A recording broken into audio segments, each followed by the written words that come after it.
I'm so excited to be here tonight with Jenna McTeer and yes, applause. Don't hold your applause until the end. With Jenna McTeer and the director, Lichtenstein. So guys, come on down.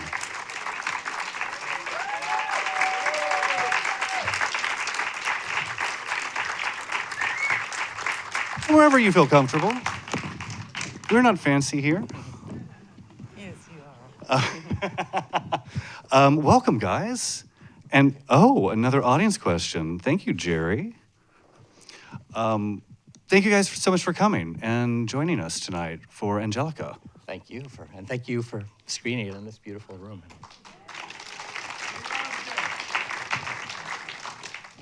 I watched it last night. I don't know that I entirely understand everything, but I loved it. And that's all I can ask for is a movie that makes me think for days afterwards and puzzle it out. So I appreciate that.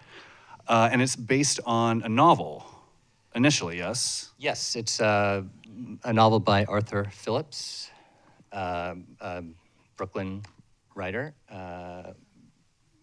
of many novels, including this one. Yeah. So how did this come your way? What?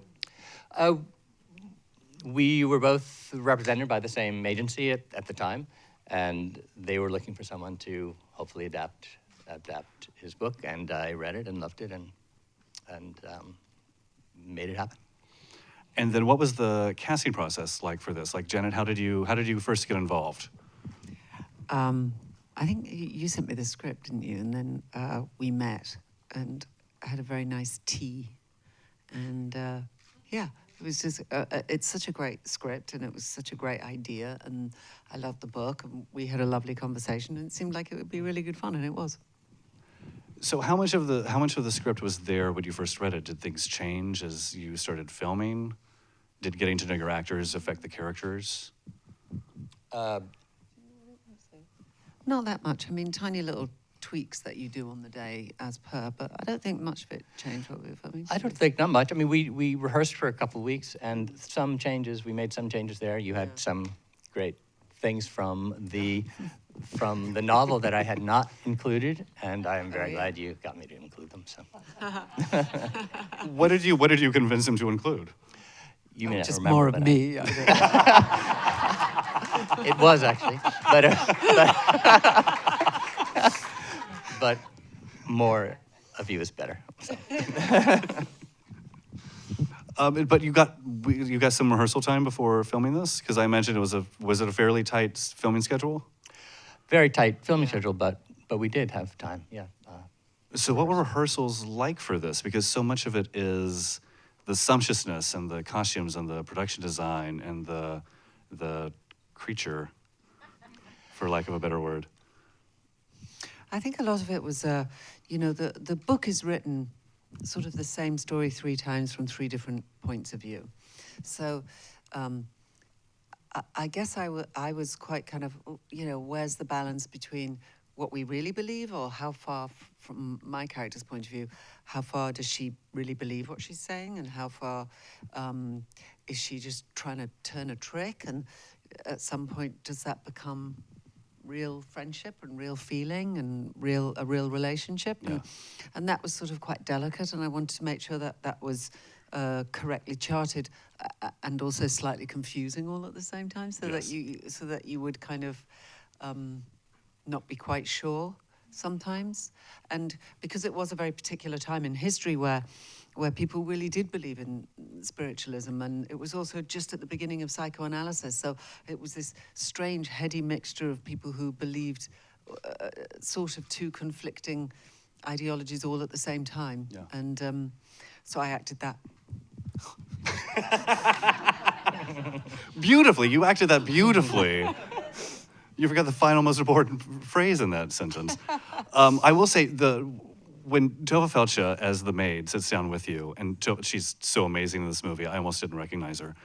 When she sits down with you in the movie and asks you to come and you basically pull a con, you think, oh, I know exactly who this person is. And then you are never that sure-footed with that character again. Yeah. Because there are so many moments in your performance where she's telling the maid that she should be lucky to work with such a lady, but then pushes her aside just as she's coming downstairs. So how much of that is performative and how much of that is sincere?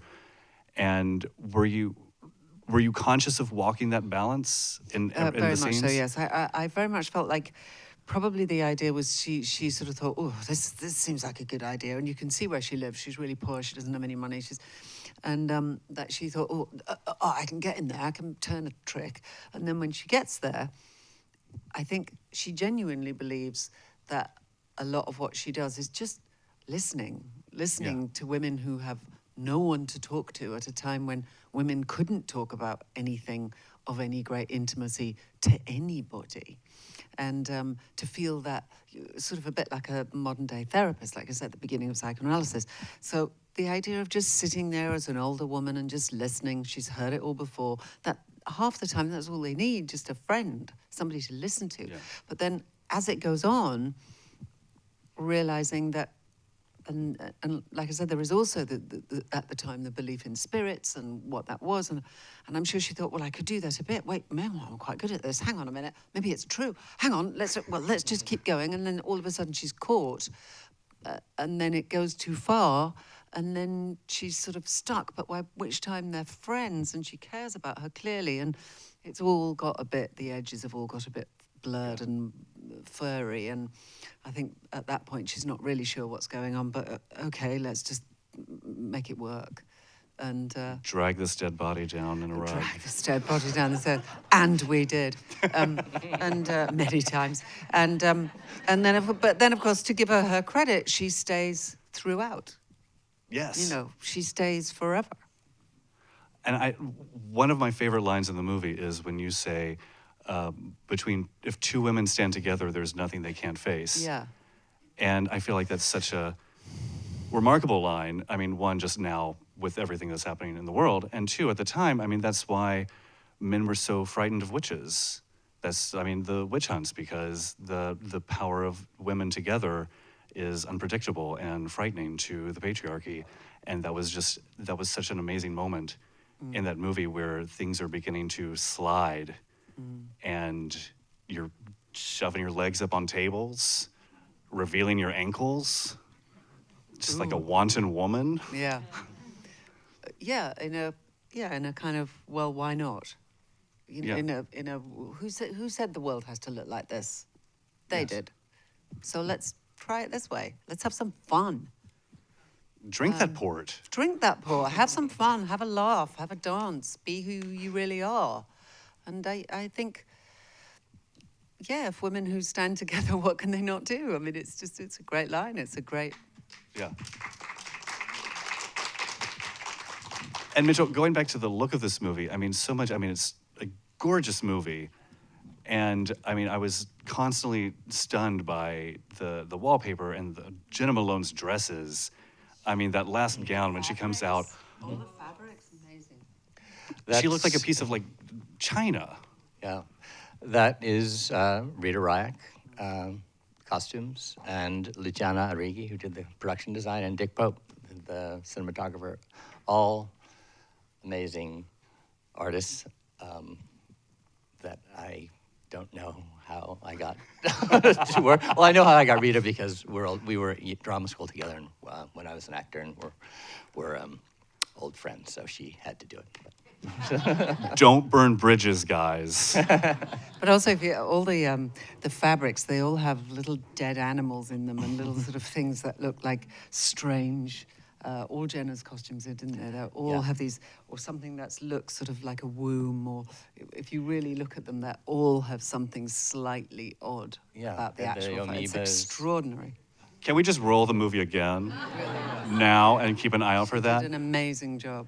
And Rita always, in her costumes, when she is allowed to, which I encourage, just put something witty in there. And something darkly witty that I love that she came up with is when she goes to the vivisection lab and then is appalled by what's happening. She's wearing fur muffs. So it is all sort of a context. Like, she's appalled by that, but, doesn't think what she's wearing and what.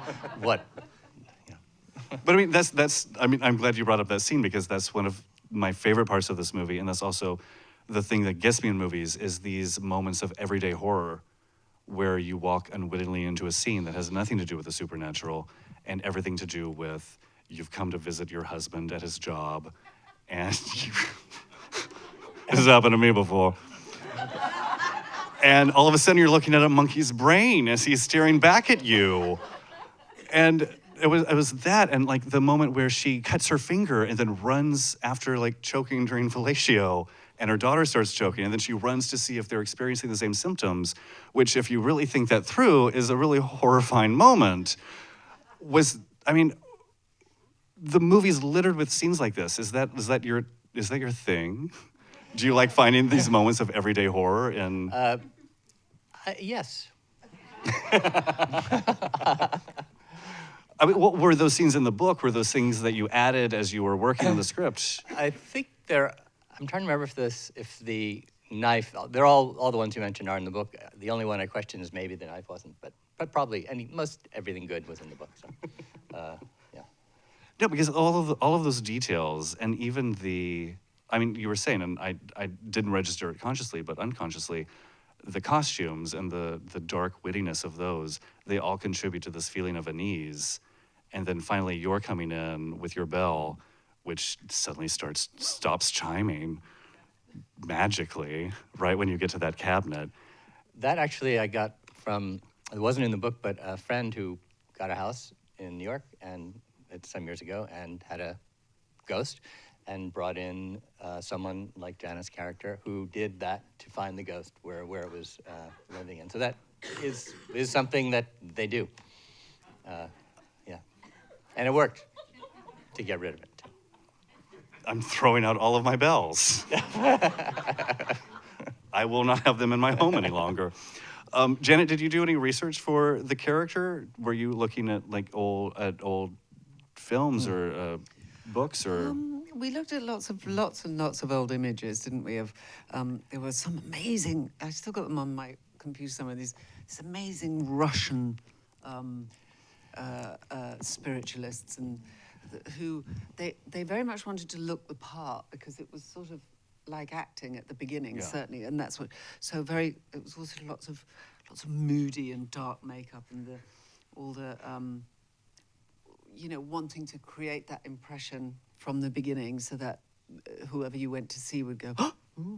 When your character starts, your character doesn't know where she's going to go end up. So I'm sure she went in there thinking, well, this could be just another one where it's some rich bitch who I talk to and it's really boring and then I leave. Or it could be some interesting young person. And what she's faced with is this young, innocent, scared, young woman who's clearly kind of wearing her heart on her face, and it moves her. So then, apart from what she thought she might go in and get, she gets something else, and so that takes you to another place. And I think if you're playing a character who is never surprised, then what's the point? So to say, oh, I know this and I know this and I know this, and then to go in and go, okay, I didn't know that. That's okay. Now that's going to take me to another place where I don't know where I am. And that's going to lead me somewhere else where I think, I'm not quite sure how I got here. Isn't that sort of the point? Because that's what we all do every day. You know what I mean? Well, Mitchell, how did you decide what the entity would look like? Because that was creepy. I'm not going to lie. Oh, good. I knew that I wanted it to harken back to the typhoid bacteria that she sees, and to relate it, because I think her initial kind of emotional, mental issues come from watching her family die as a young girl around her from what turns out to be probably typhus. So that is kind of the basis of her fears, which other things grow, and then the other things that happen to her and sort of crack her open. But it all sort of stemmed from that. So then it was working from that image and of the typhus, and then trying to make it not look too hokey. You succeeded. Thank you. And then what about the bookending sequence? Because it's one of those moments where you get so caught up in the movie that you forget that there's this sequence, that this is all a flashback, really. And then it comes back to where we started at the beginning with her dying, Angelica coming to visit her. And was that the framing device in the book, or was that something that you came up with, or? No, the book is told quite differently, although it is told, the book is told, as Janet said, in a sort of Rashomon style with each chapter from the point of view of another character. But the narrative above that is it's actually adult Angelica with her therapist, and her therapist has given her the assignment to see why she is the way she is today, to go back and imagine what happened to her father. So she's actually telling each chapter. I finally made a decision that, to me, the most interesting was just to basically do Constance's chapter. Yeah. But that would end with the murder, and I didn't want it to end on that note.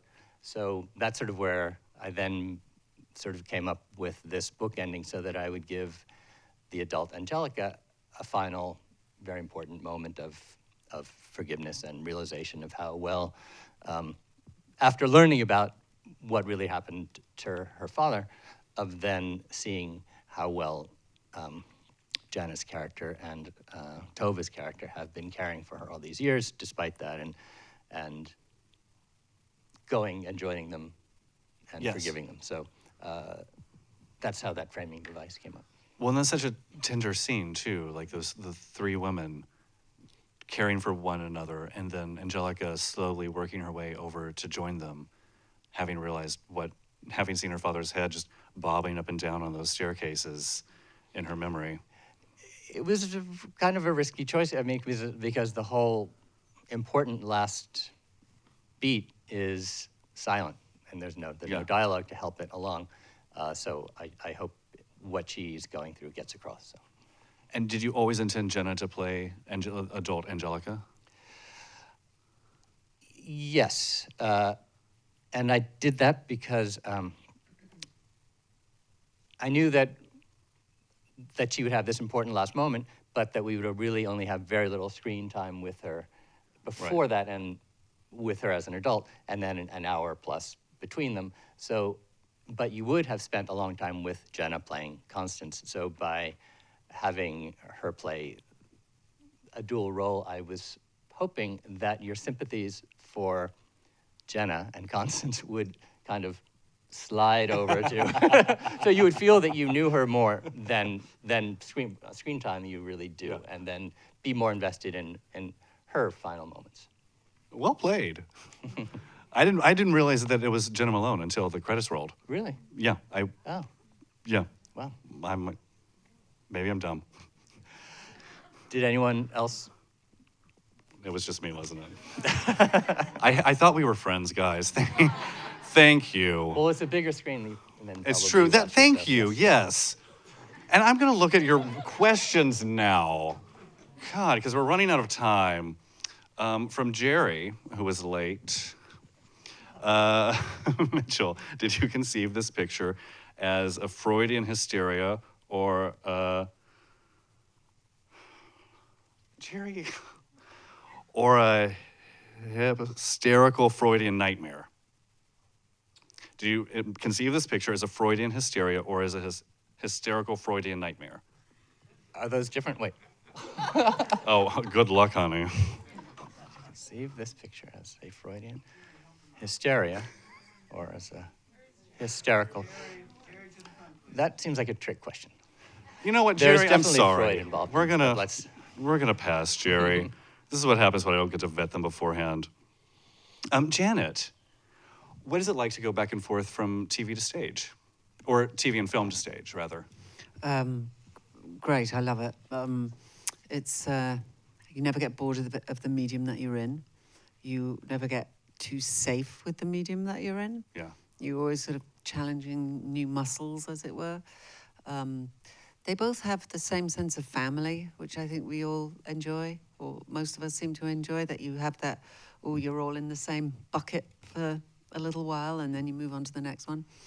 I enjoy the specificity and the nowness of TV and film, that you however much you've worked on it in your head, you've got the next 4 hours and that's it to do this scene. And I like the challenge of that and the danger of that. And I enjoy but to a certain extent, you can only really get deeper and deeper and deeper into a character when you know her inside out and you're doing her every single night, 8 shows a week. Yeah. So there's a certain kind of depth that you get, I think, in the theatre that's just irreplaceable. And there is, theatre's harder, without a shadow of a doubt. And what I love about your career is you have always surprised and delighted me as a fan, as an audience member, with your choices, just in terms of roles, not even in terms of acting choices. Because, I mean, you're going from Albert Nobbs to Damages to Mary Stuart and Le Liaison and all of these things, and every one is different than the last. And I love your career for being as eclectic and as intelligent as it is. Thanks. Yeah. I get to gush, and she just has to sit there and take it. All right, that was from Nick. Thank you, Nick. Janet, again, what was the biggest challenge for preparing for the film? Actually, because it's quite complicated, and I didn't want to, and I know a lot of it would, to be honest, ends up being decided in the edit, or can be changed in the edit, but knowing where I was at any given moment on do I really mean this? Am I lying? Am I not lying? What do I think? What do I think about her right now? Where am I?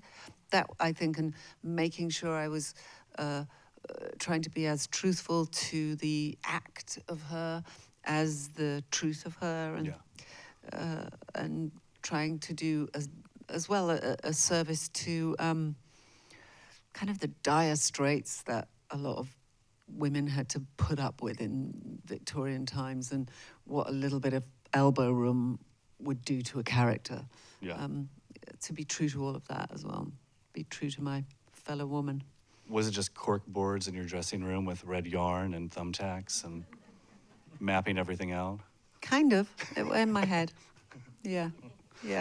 And then final question for both of you. Janet from an actor's point of view, Mitchell from a director's point of view. What is the best thing that an actor can do in an audition room?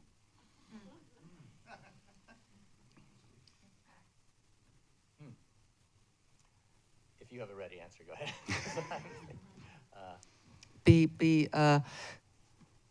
Not be what they want you to be. By which I mean, people, when I've been on this side of casting, people who come in and they just do what they think. They do what they think it's their take on something. And preparing it and delivering it in their own way is what you want to see. You don't want to see somebody coming in behaving the way they think you want them to be, because where does that leave us? You know, you need things, I think. Yeah. I think I would just agree with that. It's because, well, I think I've always, if I'm trying to think of past casting, I think I've almost always cast someone who does do something that wasn't what I thought I wanted, so that